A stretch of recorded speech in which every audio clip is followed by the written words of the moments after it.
3-year-old child. 11 adults, in broad daylight, in the forest. Just a few minutes, no crying, no trace, and from that moment, no one ever saw Jaryd Atadero again. The forest never screams, it only stays silent. And within that silence, the worst things can happen, without a single witness. October 1999. The Colorado mountains were entering the cold season. The air was thin, sharp, and so clear it could deceive the senses. Sunlight filtered through towering pine trees, turning the trail into a peaceful scene. So beautiful that people forget, this place does not belong to them. This is Roosevelt National Forest, a vast, majestic wilderness where nature needs no malice, only indifference. That day, a family came here to relax, not to take risks, not to challenge the mountains. Just a simple picnic. The boy's name was Jaryd, 3 years old. Soft, curly blonde hair. Smart, energetic, always running a few steps ahead of the adults, like most children who believe. The world is a safe place. Jaryd's father was Atadero, a single father raising 2 young children. He was not an explorer, not a risk-taker, just a father who believed that in broad daylight, surrounded by adults, nothing could possibly go wrong. The location they visited was the Big South area, near the Big South Trail. A familiar hiking path. Not dense wilderness, not deadly cliffs. A place where hundreds of people pass through every year without incident. What made this place dangerous was not the terrain. It was complacency. That day, Jaryd was not walking with his father. He was allowed to go with a group of 11 adults, people they knew, people who gathered together as part of a Christian group. 11 adults, 1 3-year-old child. No one objected. No one worried.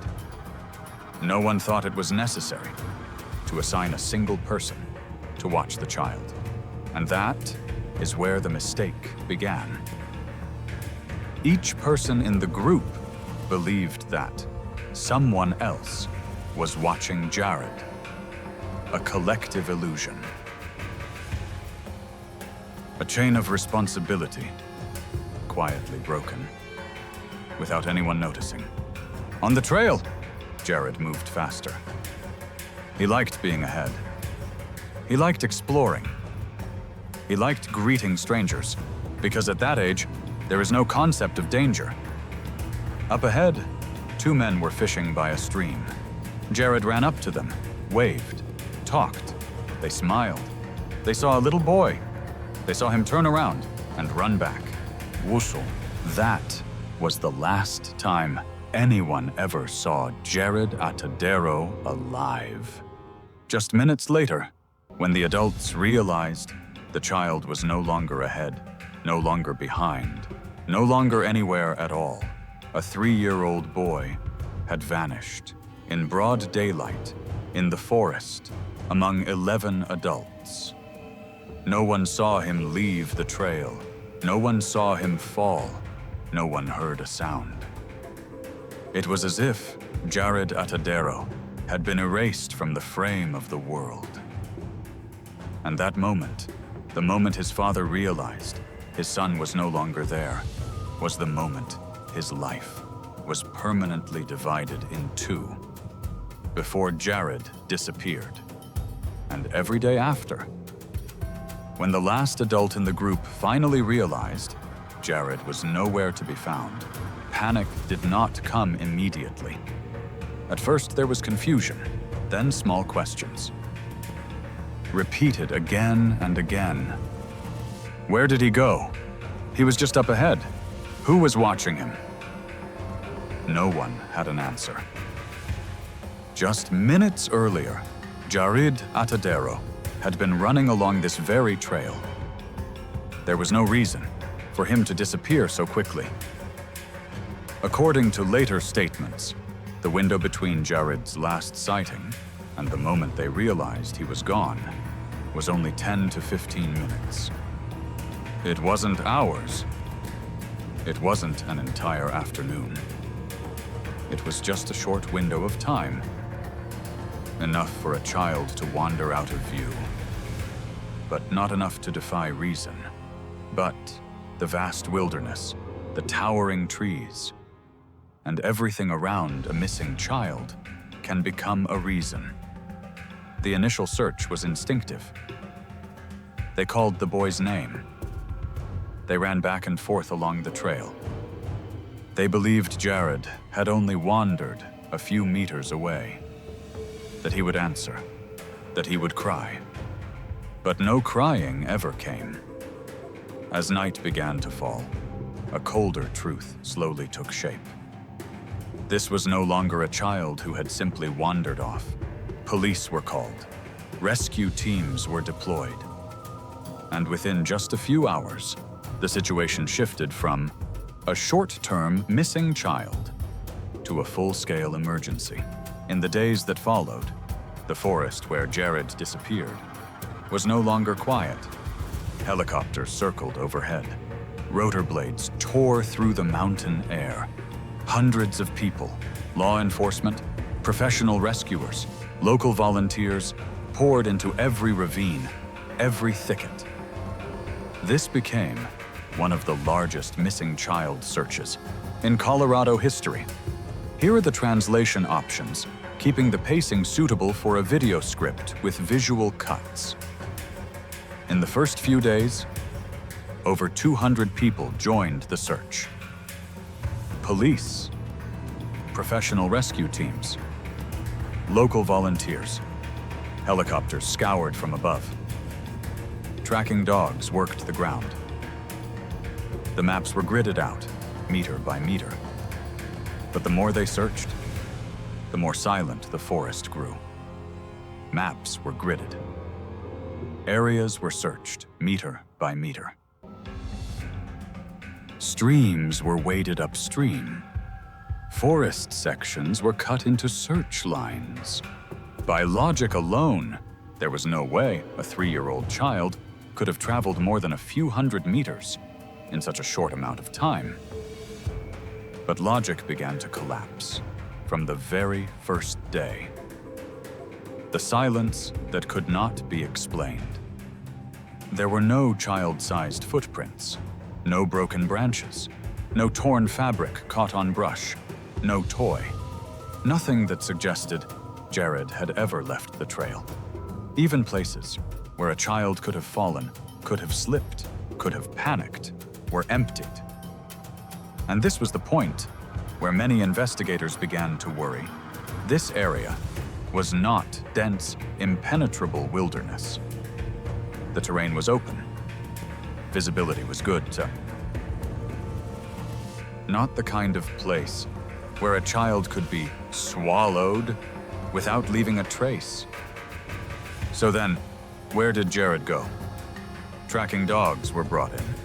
These were dogs, trained to follow human scent, across rock, through water, through forest.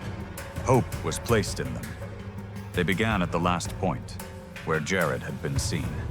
They moved a few meters, and then stopped, not confused, not distracted by overlapping scents. They lost the trail completely, right on the path itself. By investigative logic, this was the correct move. If Jaryd had continued walking, he would have left a chain of evidence. But the problem was, there was no chain at all. They searched along creek banks. They searched side trails. They searched rocky crevices where a child could have slipped. Nothing. Not a sock. Not a strand of hair. Not a drag mark. If this was an accident, it was an accident with no physical aftermath. And in an investigation, that is abnormal. At first, the question was, where is Jaryd? A few days later, it became, How could a 3-year-old child travel this far? And then finally, a chilling question appeared in the minds of some investigators.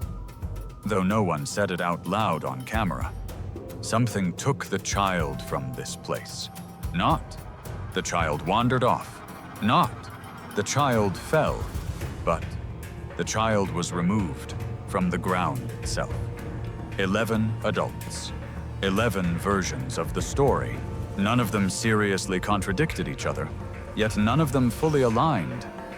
One said Jaryd was ahead, another believed he was behind.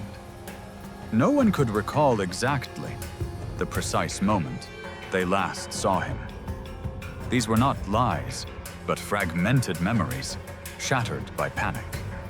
And within those gaps, a difficult truth emerged.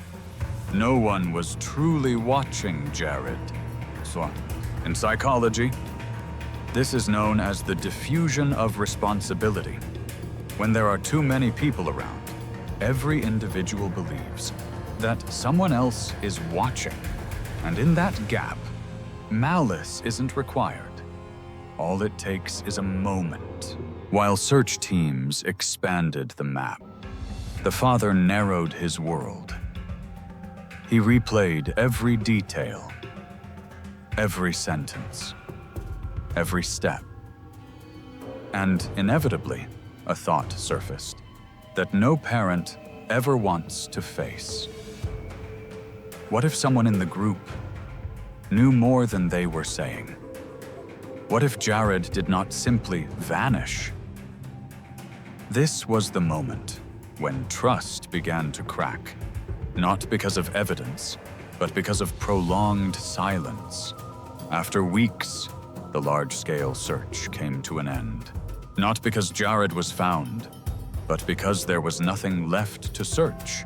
The case file was not closed. It was set aside. The forest returned to silence. The trail welcomed hikers again. Life moved forward for everyone except the Atadero family. And somewhere in this forest, one question still hangs in the air. If Jaryd did not leave the trail on his own 2 feet, then how did he leave it at all?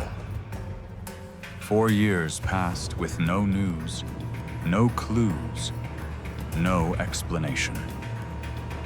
To the outside world, the case of Jaryd Atadero slowly became just another old name in a file. But for the father, time did not make the pain smaller. It only made the pain more familiar. The year was 2003. Summer. 2 hikers decided to step off the familiar trail. They were just walking, just wanting to go higher, to see farther. And because of that, what they saw would carry weight long after hope and belief had begun to fade. On a high cliff face, steep, exposed, far from any official trail, a place where even a healthy adult would have to watch every step. There, not a body, not a complete skeleton, only what remained. When the news came back, those who had worked the case before immediately understood one thing. The forest had kept this secret for 4 years, and now it had decided to return it. But not all of it. The first thing that was confirmed, these were Jaryd's remains. There was no doubt. No fragile hope left to hold on to. But what sent a chill through investigators was not the discovery itself. It was how the discovery was made. The location was higher and farther than every area previously searched. This wasn't an area that was simply overlooked. This was a place that lay outside every initial search assumption. For a healthy adult to reach this location requires climbing steep slopes, maintaining balance, and actively choosing a path. It is not a place that someone accidentally wanders into. So high that the question surfaced immediately. How could a 3-year-old child have reached this place? There was no natural route leading up. No faint trail. No sign that anyone had ever been there before. Only rock, wind, and the vast emptiness below. When forensic teams reached the site, they began documenting every detail. And each detail failed to align. Jaryd's pants, found, turned completely inside out. But the most disturbing detail, the buttons were still fastened. The zipper was still closed. No tearing, no ripping, no signs of being forcibly pulled. It looked as if they had been removed carefully and then left behind. A question formed in investigators' minds. Who could have done that? On a cliff like this? Then came the shoes. Reebok shoes, child-sized. After 4 years of rain, snow, mountain wind, wild animals, the shoes were still nearly intact. No severe wear on the soles, no tearing, no signs of being dragged across sharp, rocky terrain. For investigators, this was the moment when the theory of a simple accident began to lose its footing. And then, the final piece. A fragment of the skull. Not the entire skull, just a fragment. And on it, a small hole. Some experts suggested it could have been a mountain lion bite mark. But could have is not an answer. Because the moment that theory was raised, a chain of other questions immediately followed. If it was a mountain lion, why were the clothes not torn apart? Why were the pants turned inside out, yet still buttoned?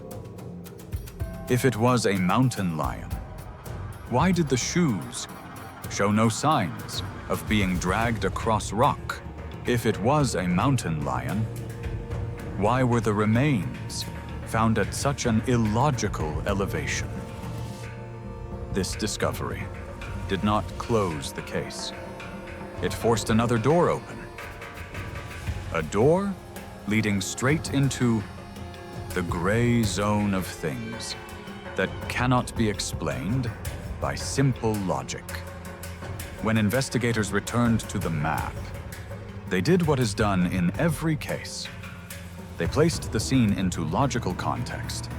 The location where the remains were found was not along any reasonable path of movement for a 3-year-old child. To reach that spot, one would have to climb, maintain balance, choose footholds carefully. There was no evidence that Jaryd Atadero had ever been capable of doing those things. The first theory placed on the table, a mountain lion. Colorado has mountain lions. They can attack small children. Biologically, that is possible. But the scene itself did not follow biology. In documented mountain lion attacks, clothing is usually torn, bones are dragged, claw marks are present. There is a drag path. Here, there was none. The pants were not torn, not ripped open. They were turned completely inside out in a deliberate way.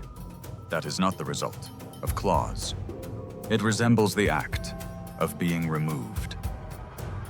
The shoes made everything worse. If a mountain lion carried a child, across terrain this steep and jagged. The shoes should have been scuffed, crushed, or gone entirely. But no, the shoes were there, nearly intact, as if they had never endured that journey at all. Investigators began to reverse the theory. What if the remains did not travel with the body? What if they were placed there later? That question opened another direction, a far more disturbing one. If a human was involved, this was no longer an accident.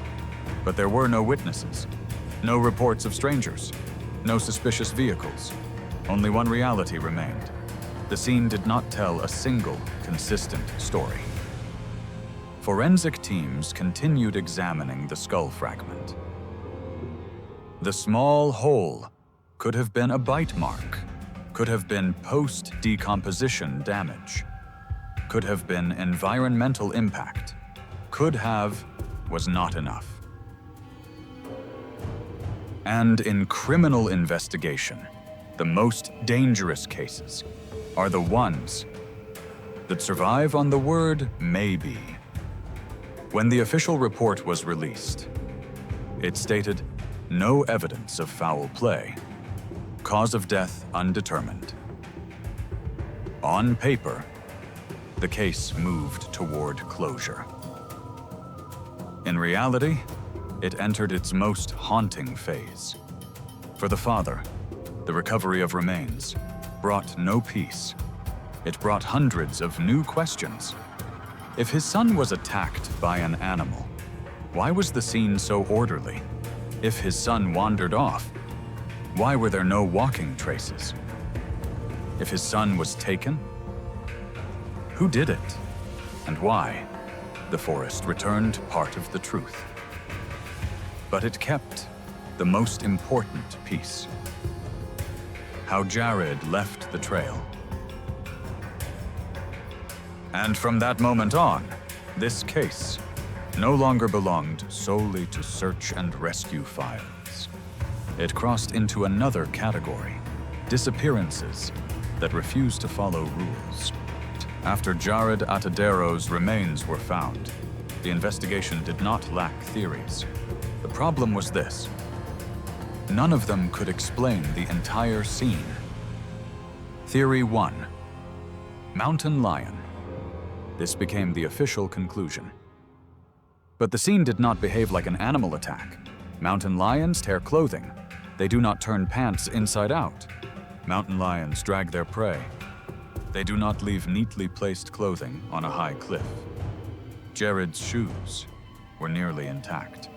After 4 years of rain and snow, no claw marks, no drag path, no biological pattern that fully matches. Theory 2: human intervention. This theory explains the illogical location of the remains. It explains intact clothing, minimal damage to the shoes, remains appearing years later. But no witnesses, no vehicles, no direct evidence. It has logic, but no data. Theory 3: missing. 411, Jaryd's case fits, disturbingly well, into the missing 411 pattern, compiled by David Paulides. Rapid disappearance, in broad daylight, tracking dogs losing the scent, severe weather erasing evidence, remains found at a high, difficult-to-access location. Missing 411 does not offer answers. It only points out one thing: this case does not behave like a normal accident. The only conclusion that can be stated is this: no theory explains the inside-out pants, the nearly intact shoes, and the illogical location of the remains within a single, coherent narrative. And it is these contradictions that keep the Jaryd Atadero case unresolved to this day. Part 5: Those Left Behind and the Unanswered Question. More than 20 years have passed. The forest is still there. The trail is still walked. But for one man, time stopped. Jaryd Atadero no longer lives by years. He lives by moments. The moment he allowed his son to walk with the group of adults. The moment he believed nothing will happen. The moment he turned his back for just a few minutes. And the moment he realized Jaryd Atadero was no longer there. Finding the remains did not bring closure. It did not answer the central question. It only made that question sharper. How did my son leave the trail? Who or what was there during those minutes? For years, the father questioned everything, even the people who were there that day, not because he wanted to accuse, but because no one can live with an empty space like that. He lived with guilt and regret, because for just a few brief minutes, he entrusted his son to others, because he was not there, watching carefully. And in that absence, he lost his little boy forever. This story is not only about a missing child, it is a cold reminder of how fragile adult trust becomes when it enters the wilderness. The forest is not evil. The forest is not kind. The forest does not care. And it is that indifference that turns small mistakes into the cost of an entire lifetime. Today, the case of Jaryd Atadero still has no final conclusion. No verdict. No perpetrator. No complete answers. Only a pair of inside-out pants, a nearly intact pair of shoes, and a location that logic cannot reach. Before we end, pause for a moment. If this was an accident, why does the scene not look like one? If it was an animal, why was the clothing so orderly? And if it was neither, then what else happened in that forest? Which theory do you believe? And which detail in this case unsettles you the most? Because some questions are not meant to be answered. They exist to remind us never to underestimate a few minutes of silence deep in the woods. Because out there, things can disappear without leaving a single sound behind. If Jaryd Atadero's story made you pause, if you felt sorrow for a child and compassion for the suffering of both the one who vanished and the ones left behind, leave a like. Not for this video, but for Jaryd and for those who disappeared without ever receiving answers. And if you believe that stories like these deserve to be told with respect, grounded in facts, and not erased by time, please subscribe to the channel. Every subscriber is one more person who remembers them. And sometimes, being remembered is the last thing the missing have left